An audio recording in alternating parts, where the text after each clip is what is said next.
बर्दिया राष्ट्रिय निकुञ्जसँग सीमा जोडिएको मध्यवर्ती क्षेत्रका बासिन्दालाई आय आर्जनसँग जोड्ने उद्देश्यले आयोजना गरिएको हस्तकला तालिमको आइतबार समापन गरिएको छ। गेरुवा गाउँपालिका वडा नम्बर 1 जनकनगरमा करिब 1 महिना सञ्चालन भएको तालिमको एक कार्यक्रमका बीच समापन गरिएको हो। बर्दिया राष्ट्रिय निकुञ्जको आयोजनामा र राष्ट्रिय पर्यटन बोर्ड दिगो पर्यटन परियोजनाको लगानीमा आयोजना गरिएको तालिमको पाताबार उपभोक्ता समितिले समन्वय गरेको थियो। बर्दिया राष्ट्रिय निकुञ्जका संरक्षण अधिकृत सरोज मणि पौडेलले काठबाट निर्माण गरिएको हस्तकला सामग्री हात्ती गैंडा बजारमा सहजै बिक्री वितरण गरेर आय आर्जन गर्न सकिने बताउनुभयो। उहाँले काठबाट निर्माण गरिएको हस्तकलाको सामग्रीलाई मायाको चिनो दिन सकिने भएकाले हस्तकलाको बजार फराकिलो रहेको बताउनुभयो। मध्यवर्ती क्षेत्रका बासिन्दाको जीवन स्तर उकास्न सके वन्यजन्तुबाट हुने घटनामा कमी आउने विश्वास व्यक्त गर्नुभयो। यस्ता खालका कार्यक्रमहरू चाहिँ राख्नलाई चाहिँ चाहिरहेको हुन्छ हैन। जस्तो निकुञ्जको मध्यवर्ती क्षेत्रमा चाहिँ अब धेरै वन जङ्गल वन्यजन्तुहरूबाट धेरै चाहिँ पीडाको अवस्था छ हैन। र चाहिँ अब हाम्रो आर्थिक अवस्था हाम्रो जनजीवन चाहिँ समृद्ध हुने हो भने हामी वन जङ्गलमा गएर चाहिँ आश्रित हुनु पर्दैन। हामी रोजगारी हामीसँग राम्रो हुने हो भने हामीले जङ्गलतिर जान पर्दैन। अहिले हेर्नुहोस् त एक हप्तामै चाहिँ तपाईँको बाँकेर बर्दियामा गएर 3 जना चाहिँ बाघबाट चाहिँ उभेको छ। जतिखेर त्यो जङ्गलमा गएको अवस्थामा मात्रै भएको छ हैन। गाउँमा आएर चाहिँ त्यस्तो भएको छ। जङ्गलमा चाहिँ अब घाँस दाउरा गर्न जानै पर्यो हैन। घाँस दाउरा गर्न जाँदाखेरिमा अनि वन्यजन्तुसँग चाहिँ त्यो जम्काभेट भएर चाहिँ मानिसको चाहिँ क्षति भएको अवस्था चाहिँ छ। त्यसकारणले गर्दा हामीले यस्तो परिस्थिति निर्माण गर्नु, यस्तो खालको तालिमहरू गर्नु पर्यो, यस्तो खालको कार्यक्रमहरू चाहिँ हामीले ल्याउनु पर्यो कि जहाँ चाहिँ हाम्रो वन जङ्गलतर्फ जानुपर्ने त्यसमा चाहिँ जुन निर्भरता छ त्यो पुरै कम होस्।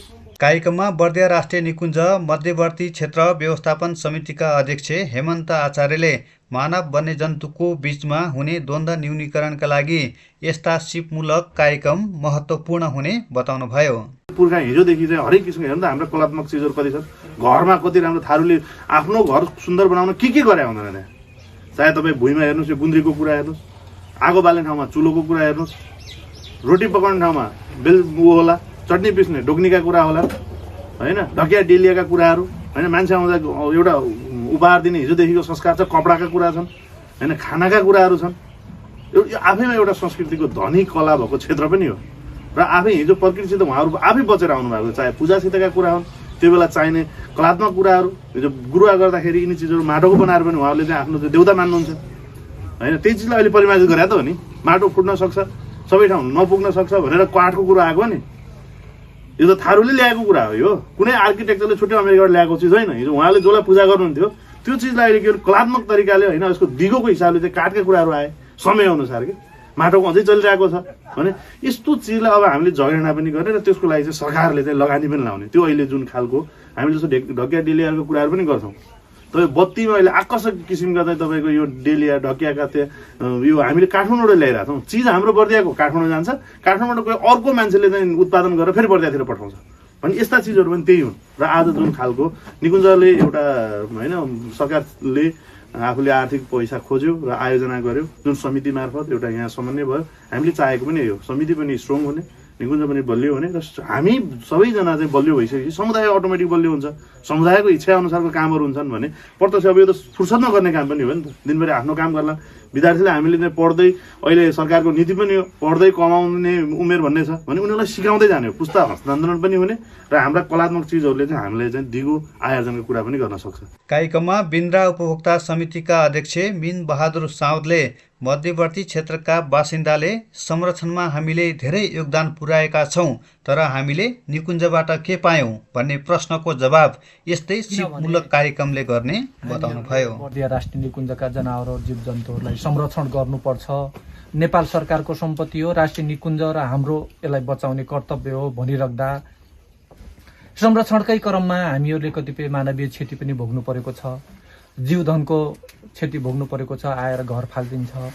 यति गर्दा गर्दै अब हामीहरूले यति चिज गुमाउँदा के पायौँ त भन्ने कुरा पनि प्रश्न उठ्छ।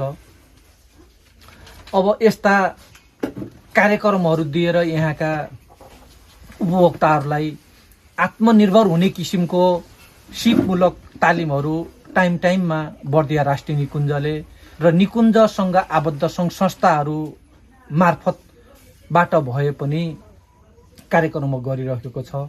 त्यसकारण यहाँका जनताहरूले केही दुःख शास्ति भोग्न परे पनि केही यस्ता आयमूलक कार्यक्रमहरू गर्न पाएकोमा, घाउमा मलमपट्टि भए पनि गरिदिएकोमा बर्दिया राष्ट्रिय निकुञ्ज लगायत आर्थिक सहयोग गरिदिने संस्थालाई पनि धेरै धेरै धन्यवाद दिन चाहे। बर्दिया राष्ट्रिय निकुञ्जमा कार्यरत रेन्जर कमल काफ्लेले सञ्चालन गर्नुभएको कार्यक्रममा रेन्जर कलाधर गौतम, बर्दिया राष्ट्रिय निकुञ्ज सुरक्षार्थ खटिएको जबरजङ गण बन्जरियाका प्रमुख राधेश्याम चौधरी, पाताभार उपभोक्ता समितिका अध्यक्ष तिलकराज थारू, प्रशिक्षक ताराबहादुर सुनार, बन्जरिया रेन्ज पोस्टमा कार्यरत कालुचन्द ठकुरी लगायतको सहभागिता रहेको थियो। कार्यक्रममा प्रशिक्षार्थीहरूलाई प्रमाणपत्रले सम्मान गरिएको थियो भने अतिथिहरूलाई मायाको चिनुको रूपमा प्रशिक्षार्थीहरूले निर्माण गरेका आकर्षक हस्तकलाका सामग्री हात्ती गैँडा प्रदान गरिएको थियो।